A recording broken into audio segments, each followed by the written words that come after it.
আসসালামু আলাইকুম। চলে আসলাম আজকে আবার ভুড়ি রান্না নিয়ে।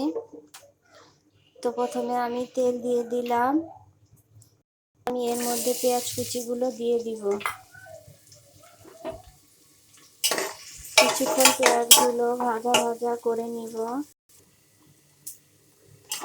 দেখেন পেঁয়াজগুলো আমার হালকা লাল হয়ে আসছে।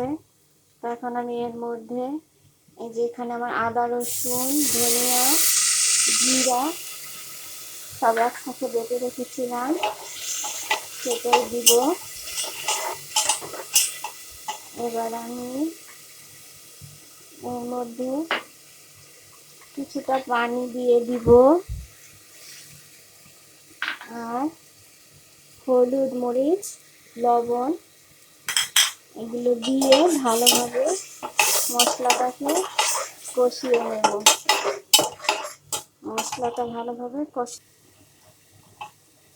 মশলাটা কষানো হয়ে গেছে। দেখেন উপরে তেল চলে আসছে। এবার আমি ভুড়িগুলো দিয়ে দিব। ভুড়িগুলোর সাথে ভালোভাবে মশলাগুলো মেশাতে হবে। মেশানো হয়ে গেলে আমি ভুড়িগুলোকে একটু ঢেকে সিদ্ধ হওয়ার জন্য রাখবো।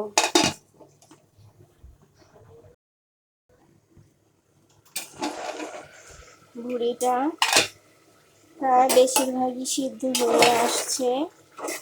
আর কিছুক্ষণ রান্না করলেই ভুড়িটা হয়ে যাবে। তো আমি এর মধ্যে কিছুটা আলু দিয়ে দিব। যেহেতু আমরা আলু খাই, আপনারা আলু দিতেও পারেন বা নাও দিতে পারেন। যদি আমাদের মতো আলু পছন্দ করেন তাহলে অবশ্যই দিবেন। এখন আমি এর মধ্যে কিছুটা পানি দিয়ে আবারও আমি বাকি ভুড়িগুলো সিদ্ধ আর আলুটাও সিদ্ধ হয়ে যাবে এর মধ্যে এই যে ঢেকে দিব।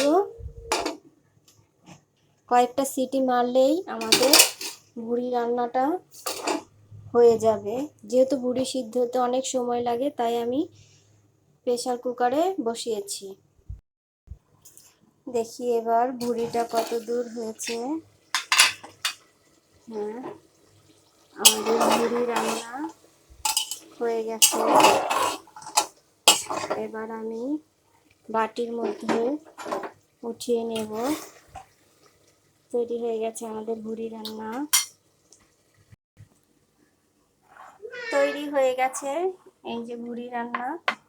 কেমন হয়েছে অবশ্যই কমেন্ট করে জানাবেন, আর ভালো লাগলে একটা লাইক করে দিবেন। ধন্যবাদ।